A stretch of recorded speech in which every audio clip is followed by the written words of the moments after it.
we talked about in the beginning of the show about total depravity and how that is the crux of the argument. If you the way that you define depravity, the way that you define sin nature in the life of a believer will kind of lead you to all of the other supporting points. Yes. So give us what was the rocky moment where you came to grips with total depravity? Sure. How did you wrestle with that kind of thing? And for the years, many people do this. So I call myself a 2 or 3 point Calvinist or something like that. And you hear people say that all the time. Yeah, they don't want to be an Arminian. They don't want to be a limited atonement. They right. won't, But they'll be a 2 or 3 point Calvinist. Guilty of it, right. so. And and I did that for a long time until I began to study what the scholars mean by each one of those points. And so used to, for the total depravity, which I think is really the linchpin issue, even R.C. Sproul says this is the foundation of the entire system. If you hold to this from the Calvinistic perspective, logically, all of it either rises or falls together on that.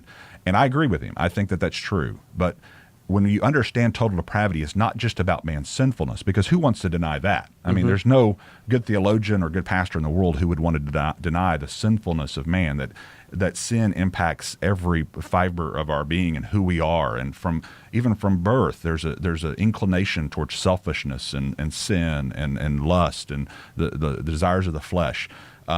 Nobody's denying that. Nobody's denying, at least I'm not, denying that we are in bondage and slavery to sin. What I'm denying is that we're incapable, this concept of total moral inability, what's called total inability, Sproul calls it. I can affirm depravity, man is sinful, without affirming this concept of moral inability from birth. And what does that mean? What Calvinists teach is that because our nature, our desire is set against God, we're God-haters from birth. And therefore, even when he brings the gospel appeal and says, I want you, believe in me, be reconciled to me. He makes that appeal, as 2 Corinthians 5:20, I believe it is, says, Christ in us, making his appeal, be reconciled to God. Even when he does that, the gospel, that's not sufficient. You will hate the gospel. You will turn it down every single time unless he effectually regenerates you or effectually calls you. Irresistible grace kind of a thing happens. Okay. Yeah. And so I just push back on that. I don't think God's grace needs more grace to work.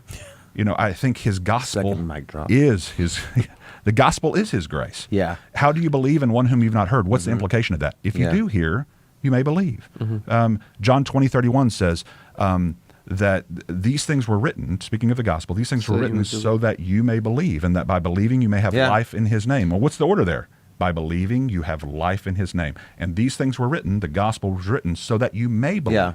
The gospel is gracious. He didn't have to send it. He didn't have to send Christ. He didn't have to send the Holy Spirit down like fire. He didn't have to send the Holy Spirit to bring conviction to the world. He did all of that in order to enable us to reply to him. He initiates salvation. And that grace is sufficient, and you're responsible for what you do with Christ. And when I say responsible, silly me, I actually mean able to respond. Yeah. You're able to respond to him. Yeah. Whereas total inability is saying you're not able to respond to him, but you're still held culpable for your choice. Yeah. And that doesn't make any rational sense to me. And I don't think it's just. I don't think it's a biblical concept. Yeah, I think it's interesting. We were talking about the predestination in Ephesians 1 earlier. Well, in that very chapter, it talks about you heard the gospel, you believed the gospel, and then you were marked by the Holy Spirit. Exactly.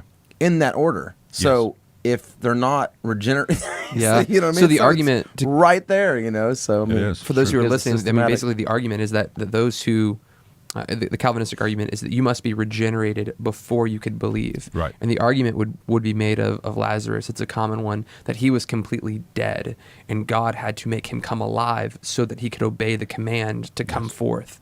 So the idea that we're dead in our trespasses, they liken it to the death of Lazarus, that Lazarus is completely dead. Not mostly dead, not Princess Bride dead, like dead. He's completely dead. And God has to make him alive so that he can respond. Right. That he can't even believe unless God regenerates him. He saves him first.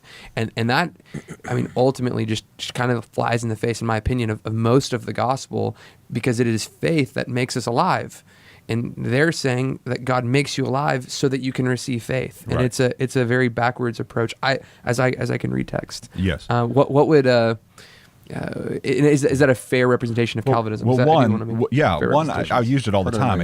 One, Lazarus is never linked soteriologically to how we're saved. Right. It's a story. It's a narrative. It's about the power of God. That's Right. about. And matter of fact, Yeah. he even says, I delayed in coming so that I could perform this miracle so that you may believe. Now, that would seem superfluous if the regeneration is at work. It doesn't make it, this miracle is not needed to help you believe anything because regeneration is going to make you believe. That's good. Regardless of who I raised from the dead. So that just destroys that concept. And plus, when it talks about us being dead, as Ephesians 2 does, that is an idiom which speaks of being separated from God because of rebellion. Like the prodigal son, he said he was lost, but now he's found. He was dead, but now he's alive. Doesn't mean he's not capable of coming home. He does obviously come home.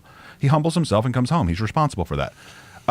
What it means is he's in rebellion and he's separated. So it's about a distance. It's like the soul is separated from the body in death. So too, you're separated from the Father because of rebellion. In fact, we know this from the church in Sardis when he says, you're dead, wake up. Yeah. Does that mean the church can't wake up and respond? He was speaking to the them. church. Yes. And the But they church were is dead, consisted Josh. of regenerate Right. believers. There is no, right. But they were dead, Josh.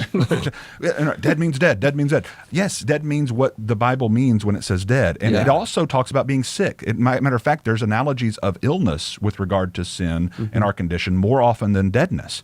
And so a lot of times, we're not sick, we're dead. Well, there's actually scriptures that speak of us being in illness and having ailments and those kinds of things as analogies. And so you can't take an analogy or an idiom and just take it to seed and make it your core doctrine. Yeah. And that's what Calvinists have done with this by using this concept of deadness to mean that you're now morally incapable from birth to respond to even God's life-giving truth. That doesn't make any rational sense, nor is it biblical. I mean, we see in Genesis, for example, he lists what happened to them. They will have labor pains and the toiling of the soil.